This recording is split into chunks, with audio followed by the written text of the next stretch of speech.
welcome to In Search of the Crystal Skull, an epic adventure into mediocrity. My name is Aaron. My name is Patricia. And today we are going to be talking about The Rocketeer. It is a 90s Disney movie which didn't get all the praise, to which I say, why is that the case? Well, I think no doubt you and I are going to go through this rocketing adventure and seeing what we can find of it. So, yeah. Absolutely. Okay, so the story goes that there is a pilot who basically is in the midst of testing his new plane for the Nationals. So they have like this flying competition. But unlike to them, that a bunch of gangsters have stolen a bunch of top military secrets and are currently racing through to evade the police, and they end up in their airline field. Unfortunately for them, the aircraft gets destroyed in all the shenanigans, and then the bad guys actually stash the state secret is going to be inside the hangar, and only for the pilots and for all our characters to discover the actual fact that the secret thing that they stole, it was actually a rocket pack. And so they go through like all this hilarity, like testing it out, and then they're in the conundrum of like not being able to obviously repair the rocket. To repair the aircraft, I do believe. So instead, they decide to come up with the idea of using the rocket pack to use in their upcoming national show to obviously make some money and to also try and recuperate the money back for the damaged plane. So, but little did they know that they're about to entail themselves in international, politics and a potential war as well. So yes, exactly. Yeah. So in regards to this movie, I mean, like it's, I don't want. Yeah, it has that Disney feel, I think, as well. And I was actually like, just kind of like replaying it off through my mind, because we actually watched this like a few weeks back, and I don't know, the way that they animate the rocket and the way that they kind of like go all about that, like you can feel like there was like an attempt, I think, to obviously say, this is like it almost feels like an early like prototype of like what like all the Marvel movies were going to be. Basically, when you think about actually, that's a good segue, because as you guys know who the director of The Rocketeer was, it is Joe Johnston. And if you guys know of Joe Johnston's work, he's been known for he's kind of like Robert Zemeckis in a way, in which he's very well known for doing a lot of special effects films. He was the one who directed films such as Honey, I Shrunk the Kids, Jumanji, Jurassic Park 3, and he was the director of Captain America: The First Avenger. So that does kind of like put two and two together. And as you guys know, the effects were done by ILM, otherwise known as Industrial Light and Magic, which is George Lucas's motion picture company, where they do all the effects for Star Wars, and they do a lot of effects for other movies as well. But yeah, you can definitely tell that all of the effects were put into this film, and they really wanted it to be like an epic superhero adventure, while at the same time put it into the 1930s, which was trying to attempt of cashing in on the craze of trying to find the next Indiana Jones. So as you guys know, Indiana Jones and the Last Crusade came out a year prior. I think it was 1990 or 1989, and Disney was trying to find what would be the next Indiana Jones. And they thought that The Rocketeer was going to be their next big hit. And superhero movies were starting to become all the rage because of Tim Burton's Batman. So unfortunately, it didn't work out for The Rocketeer, as there was plans to be a sequel, but because it didn't really make as much money compared to, say, all their other Disney properties, this was the beginning of their renaissance, as we discussed last time with The Rescuers Down Under, where they try to cash in on the popularity of the Crocodile Dundee movies. I guess Disney, in attempts, was trying to push the boundaries of their live action stuff. So yeah, you could definitely say that this would be like a prototype for the Marvel movies that would come out about 20 plus years later. Mm-hmm. But in regards to obviously the box office, that obviously is the reason why it's obviously not done as well. I mean, like it opened, unfortunately, at the same time there were some other movies that were opening at that time, like Robin Hood, Prince of Thieves, City Slickers, Dying Young. I mean, there was unfortunately it suffered the fate of not just being like not as well received, I think, by critics, but I would say that it was obviously shoved out by all the competition too. So it Yeah, was. very similar to the last time in which we talked about Rescuers Down Under came out around the same time as Home Alone. So yeah, we knew about what movie was going to make the most amount of money. And yeah, we even said the same thing about Matilda during the Roald Dahl retrospective, in which it came out during a time in which there were a lot of other movies that people were looking forward to. So yeah, it just came out at the wrong time. Hmm.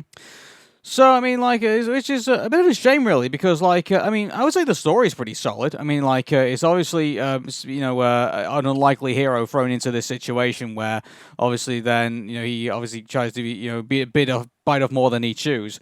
And then obviously he gets mixed up in this whole, international situation of like Nazi spies and obviously, just obviously U.S. Intelligence as well, like trying to each trying to one up each other in regards to and mind you, all of this as well, like we're talking about, is also kind of it's also foreshadowed pretty much in the movie. So they talk about like the Hindenburg, going around America and things like that. And obviously, there's obviously this kind of like this whole build up towards like World War II. Obviously, kicking off. Like a year before this movie takes place. So like, Hmm. so like there's that as well. And so in regards to our movie, I mean, obviously we have starring in it is Bill Campbell. And he's obviously our lead in this, and I think it's a shame really because like if the Rocketeer actually did really well, I could actually see him like being like one of like the mainstays I think of obviously the of a potential Rocketeer franchise. Yeah, Yeah. had the movie done much better, he definitely would have stuck around. It would have been Disney's equivalent of the Batman movies, in which when, after Batman released, every other studio tried to be like, just spinning off into their own movie franchises. And unfortunately, not a lot of them really caught on.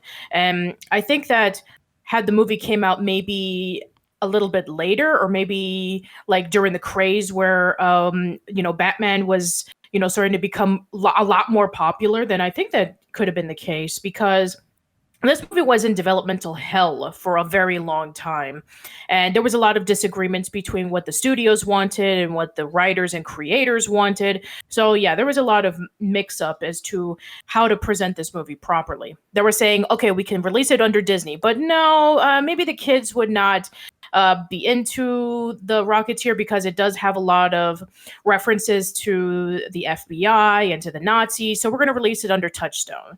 So yeah, there was a lot of back and forth between the, how the movie was going to be produced. And yeah, I think that had it been released, uh, not around the same time where a lot of other movies have been released, and yeah, we could have seen, this series of movies starring the Rocketeer. I mean, I think that alongside with maybe even the Disney Afternoon lineup, where we had Gargoyles, which was trying to be like their take on Batman the Animated Series, but in a different light. We could have seen a Rocketeer animated series, but we had to wait close to 30 years to see a Rocketeer animated series, and it's a Disney Junior animated series where it focuses on the Rocketeer's granddaughter. Hmm. So obviously with the Rocketeer, it's obviously something that they just. Is it like it's just in the Disney library, isn't it? Like it's not like they don't bring it out for like any special occasion or anything like that, really, do they? So it's just No, it'll be right there with Condor Man as like the craze of trying to do a superhero related property, but then it just gets shoved off and is only there as like an Easter egg. And then, I guess because Marvel became such a massive hit, they don't have to worry about creating their own unique superheroes anymore. Hmm. And interestingly, and obviously we're going to spoilers here, but obviously our unlikely villain in this movie, or maybe we should say likely villain, is Timothy Dalton of James Bond fame. Yeah, he plays like the Errol Flynn character of this movie. So, for those who don't know, Errol Flynn was a very well known actor around the 40s, where he was known for his acrobatic skills. I mean, he was known for Robin Hood and Sinbad and various other movies. So, yeah, we have Neville Sinclair, and he's this very dashing, good looking man who wows the ladies, and he does his own stunts, and he presents himself very well. And he starts having he tries to pretend to have a crush on our lead lady, Jenny Blake, who's played by Jennifer Connelly. And the reason why is because she is dating Cliff, who is the Rocketeer, and she's trying to he wants to get like more connections with her to find out maybe where the rocket is, and she has absolutely no idea about this until a little bit later on. So there's this whole agenda going on between the two, where in reality she thinks the reason why Neville is approaching her is because she wants to be a well-known actress, and Neville is like the biggest star in all of Hollywood, and she's thinking that her dating, going out with Neville Sinclair, in the over at the restaurant, that she's able to get an opportunity to maybe become a big star, and she's has a little bit of a falling off with Cliff because he ruined her chances of being a star. She almost was really close to getting fired, and they said some pretty nasty things to each other earlier at the diner. So yeah, there's a toss up between the three characters. Yeah, the only thing I'll say about the Neville villain is that here's the what I like about this. I love the setup of this villain. I think it's obviously you could play on the idea of like him being like you can't really suspect that he's a villain. Like he's the idea of like him being like the biggest one of the biggest stars in Hollywood. Like he would be likelihood is in the scenario that we are here in the 1930s he'd be like portrayed as like one of like one of the good guys. He's like he's a British actor in Hollywood and he's like one of the allies and stuff like that. Like he's going to be like no doubt he'll like do like he'll be using like propaganda and things like that for like the American cause, the cause of the Allied powers. But the darker side of it is that he's actually a spy for the Nazis. And he's trying to get hold of that of the rockets. He's trying to get hold of the rockets here to get the secrets of how to do all this. And I mean, we'll get into like the whole like Nazi plot in a minute, but I just think I love the idea of like the way that they set up this villain. I just think the execution is wrong. The execution is very wrong. Like, first of all, I guess we can just briefly go over the Nazi plan. So the whole plan is that he wants to find the rocket so that the Nazi soldiers can be able to fly across Europe and the entire world and take over. That doesn't work because they don't have any protection. They can easily be shot down by planes. So no, it's stupid. It's really stupid. I would argue that that particular point. I think obviously, that in itself is another. But I just think that in regards to Timothy Dalton's character that he's playing, like I would not have gone right off the bat to say that oh hey he's going to be the villain of our movie. Like I would have like kept like his charming persona. I think you're not only just playing for like for the characters to also be the characters in the movies before, but I think fooling the audience as well. Like imagine like remember Lotso from Toy Story, Toy Story 3. The fact that we thought he's like this wise old elderly kind of obviously very friendly old toy, but then it turns out that he's actually got a dark past based on like a very cruel backstory and things like that. And I would have liked it maybe if they went. I get this was made in 1991, so I guess they probably didn't have like that side of foresight yet. But it would have been nice if like we were kept a bit in the dark about the fact that this guy is like after the rocket, and maybe probably introduce that aspect into it a little later on, and then obviously hit the whole audience like, oh my god, he's a Nazi. He's basically collaborating with like the big enemy in the movie. But I just think that the fact that they kind of like rushed it like within the first few minutes of the movie, I think, and the fact that not to say that the payoff of discovering that he's a spy is not effective in itself. But I just think it would have probably hit harder, I think, if they decided to kind of like play the character and and expose him a bit more slowly, if you will, and maybe allow like more of his charming character to kind of get over with the audience, and then bam, then you would have like a really shocking reveal at that time. Yeah, I think that what they were trying to do, it definitely feels a little bit more like Gaston from Beauty and the Beast, in which he just starts off as like this really charming and heroic guy who is well known as a hunter, and he's beloved by the village. And then he approaches Belle saying, "I love you. Would you marry me?" And then she says no. And then slowly he starts getting desperate, where he would do anything to get her, such as hire the mental ward to lock up her father into the insane asylum, and then even to the point in which they got the mob so they can kill the beast. So yeah, I think that his very presence is very Gaston-esque. Also, we have Jennifer Connelly playing Jenny Blake, who is, I guess, our female lead in this, and Mm-hmm. unfortunately does fall foul of, like, the whole, I don't know, like, they kind of play her off as, like, in some places, like, as the damsel in distress, but then obviously she has, like, her own, but, keep in mind, she is the character who found out that, obviously, Neville Sinclair was, the spy.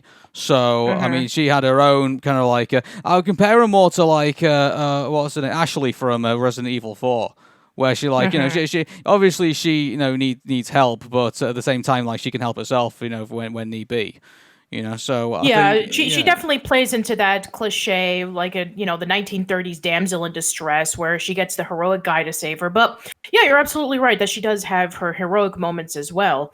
And yeah, this is one of Jennifer Connelly's earlier roles. This was like right after she did movies such as Once Upon a Time in America, Phenomena, and Labyrinth.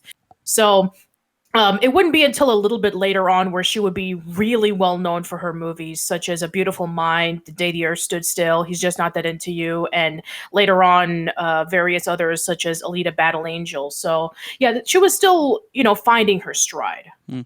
Yeah, I think maybe a better comparison would probably be, dare I say, Lois Lane from Superman, maybe, like, Yeah, yeah, definitely. Like we're talking about like early Superman, not like 19. I guess it's a combination of both. It's a combination of like early Lois Lane around the comics, and then like the Lois Lane played by Margot Kidder in the 70s Superman movies. So it's kind of like a combination of both. yeah.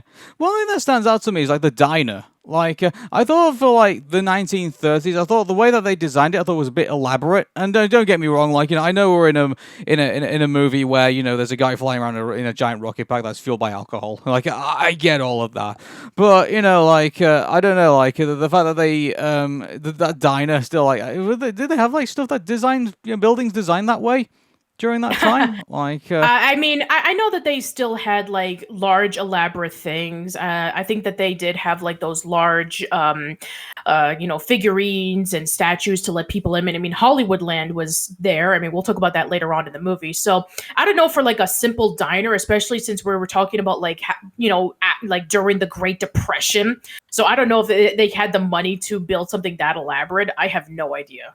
hmm So, obviously, they're obviously mucking around with this rocket back, and obviously it gets a whole lot of media attention, and Yeah. so then that catches the eye of the obviously the U.S. intelligence services, and also the original company that created the rocket, and yeah, so and then I love the when they decided, like, oh, hey, this needs more control, so they actually built, like, a helmet out of a toaster. Like, Yeah. that bit was pretty hilarious, but That was pretty funny. yeah. So Yeah, and I really like the chemistry between Billy Campbell and Alan Arkin. I mean, they just have like this really nice chemistry with each other where they're trying to, prevent people from finding out that they actually have the rocket, and so they have like people such as the police after them, and they did everything from like shooting down their own home and trying everything that they can to prevent people from finding out that they have the rocket. I mean, they even have this scene in which when you have like the mafia coming in and trying to threaten the diner from releasing the information about where the rocket is. Otherwise, they'll shoot down everybody or destroy the whole place. yeah, I think the one thing I like about this movie, like, the amount of danger that there's around, like, the danger of being caught as being, like, the guy who's, like, behind the the Rocketeer mask, the guy being caught by the mafia, because obviously they're after the rocket too, and then obviously there's the looming threat of, like, the Nazis, and, like, there's all this other danger that's around it. Like, it's a very adventurous movie, at least. Which I Yeah. think I don't know if I mean whether I mean I would here's the thing, like, I don't know whether to fall on side of whether it actually took advantage of all the elements of it or not, because I think it did, because obviously it showed how threatening these gangsters could be. It showed how threatening our main villain could be, and obviously there's the whole threat of, like, keeping the secret identity of the Rocketeer a secret. So I don't know, like, would you say it took advantage of everything? Absolutely, considering the fact that it was a Disney movie and you know how Disney is when it comes to censoring their stuff. So, yeah, I think that now here's the thing: we have not read the original comics written by I think his name is Dave Stevens. So we don't know how it compares to the movie. Yeah, but But we can yes, always fall back on the argument, like, the original movie should, sorry, the movie itself should obviously be self-containing and obviously be entertaining, regardless of whether you fell on the backstory or not. right, right. So, But regardless, yes, I think that they did all that they could to really make this movie stand out. They put everything into presenting this movie as like they really wanted this to be a huge franchise. They really wanted it to be the next Indiana Jones, but superhero related. They really wanted people to gravitate towards the universe and the characters and the superheroes and all that kind of stuff. So yeah, I think that they did everything that they could. indeed.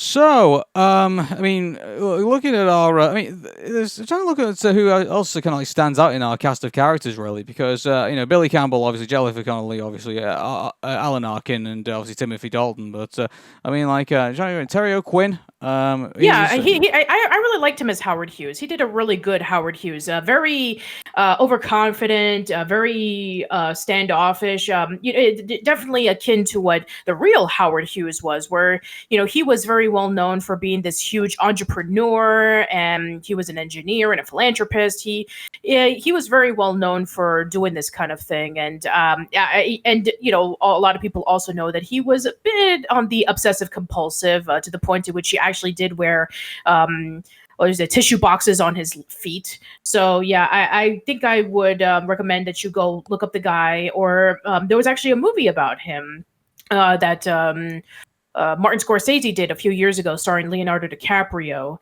where you get to, The Aviator. That's what it's called. So yeah, look more into him if you want to know about who Howard Hughes was. Mm-hmm. And also we had Ed Lauter, who's sadly passed away from in 2013, but he graced us with Fitch as one of the gangsters. So yeah, and Paul Sorvino, who is the leader of the mafia, he played as Eddie Valentine. So yeah, once again, we have another guy from played by Paul Sorvino that I think was discussed about a while ago. But yeah, you may know him for Law and Order and Goodfellas. Yeah, he's played a lot of movies based off of the mafia. Yeah, so, and he was in Nixon, Romeo and Juliet too. So yeah, and also had I think he had a recurring role in Law and Order. I think as Sergeant Phil Cetera. I think yes, he did. He was okay then. So yeah, Disney definitely tried to go to town with it. I mean, they put in an all-star cast, in my opinion, and they put in obviously the effects are on the screen. The narrative, I think, is great. I mean, obviously, it gives us a very intimidating villain. And maybe you're probably right in regards to comparing it to trying to find the next Indiana Jones, because in Indiana Jones he was fighting Nazis, so let's find someone else to fight Nazis, and who better to fight Nazis, than and it takes place around the 30s and 40s, and yeah, I guess they really try to find the next Indiana Jones with this movie. Mm-hmm. What do you think of the soundtrack? Because I can't really remember most of the music in this movie, really. Which is a shame, because it's done by James Horner, and I love James Horner. He is the guy who had worked with a lot of directors such as Don Bluth and James Cameron, Ron Howard.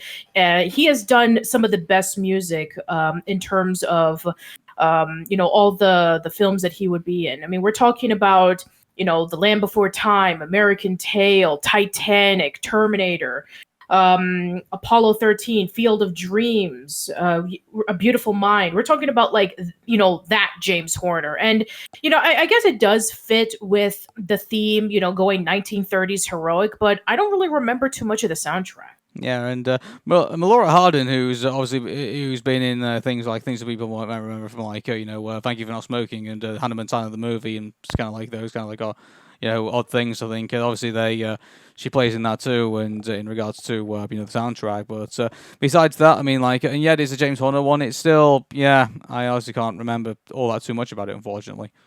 So, yeah. Okay. One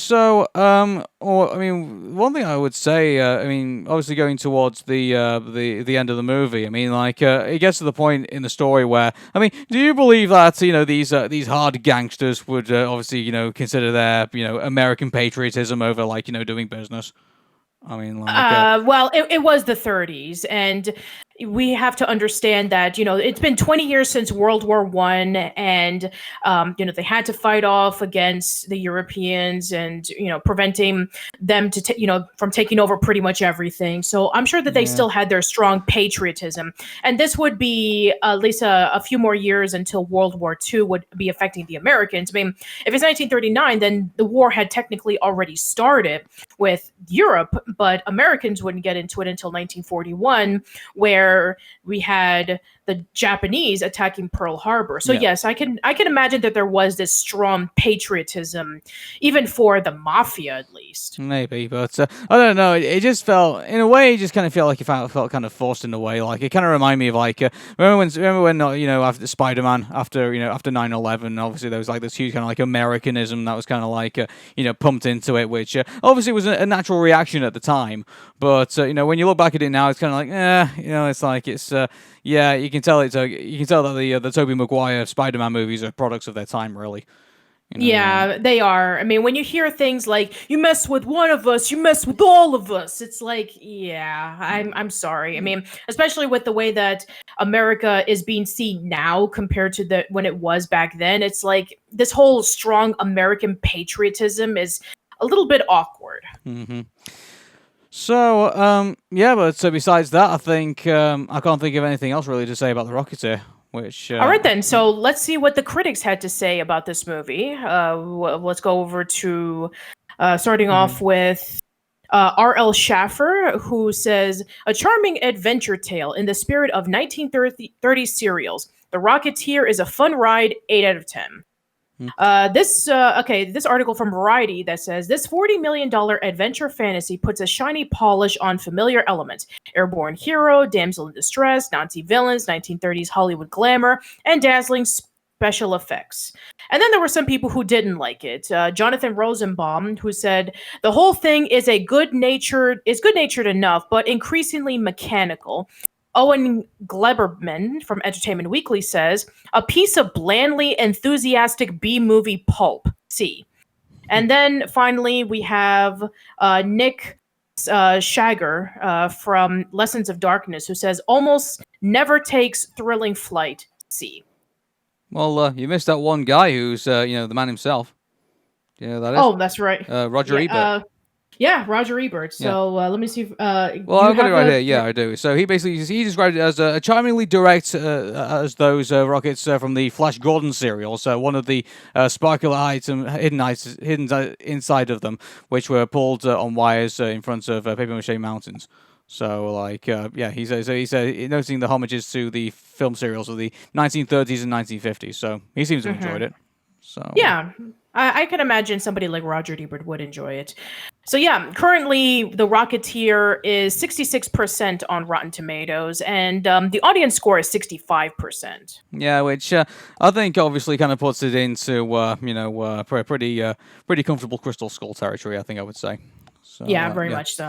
But anyway, what do we think? So, I mean, here's the thing about this. Like, I think the casting is right. I think I like the way that it looks. I like the way that it plays out, and it definitely has that wonderful Disney feel to it. And I do like how like it all wraps up in the end, even though we never got a sequel to this movie for obvious reasons. But I mean, I would say I'd still give it a comfortable 8, at least.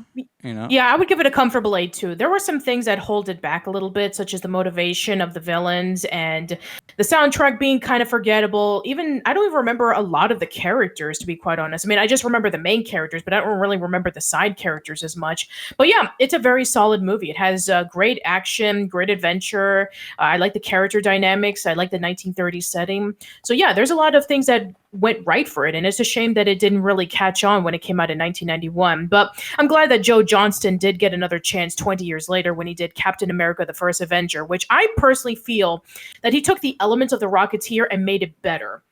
Where the backstory of Steve Rogers is way better.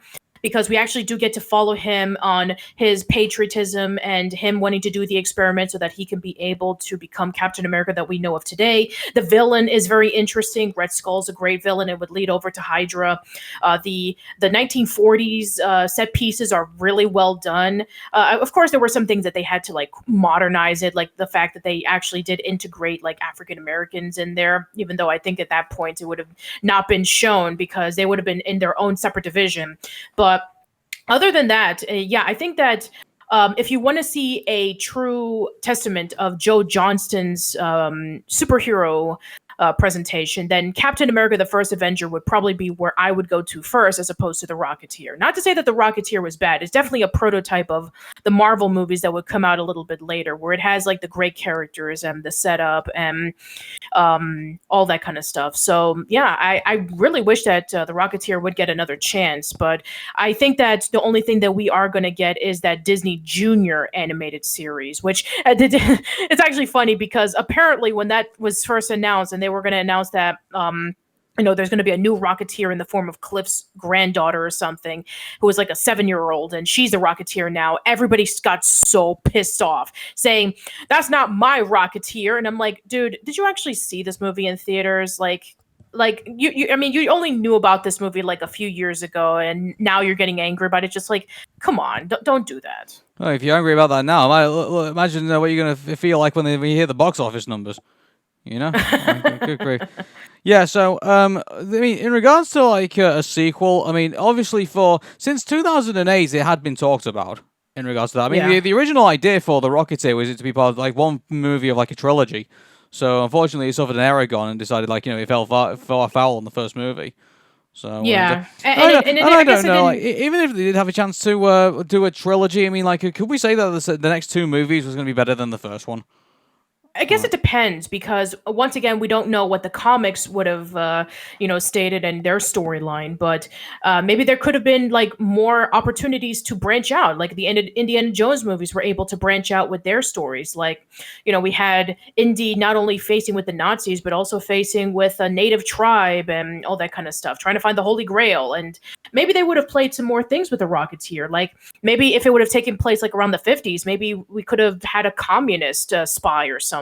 Or if we wanted to have Captain America situation in which when Cliff, maybe he joined the U.S. Army and helped, fight the Nazis in World War II. So the likelihood is he probably would have done. So like, so there would have been. So I reckon the second movie probably would have taken place during the war. Or maybe the third movie would have been kind of like I don't know, like him like putting the rocket back away, but then having to get it out again for like one last attempt to do something.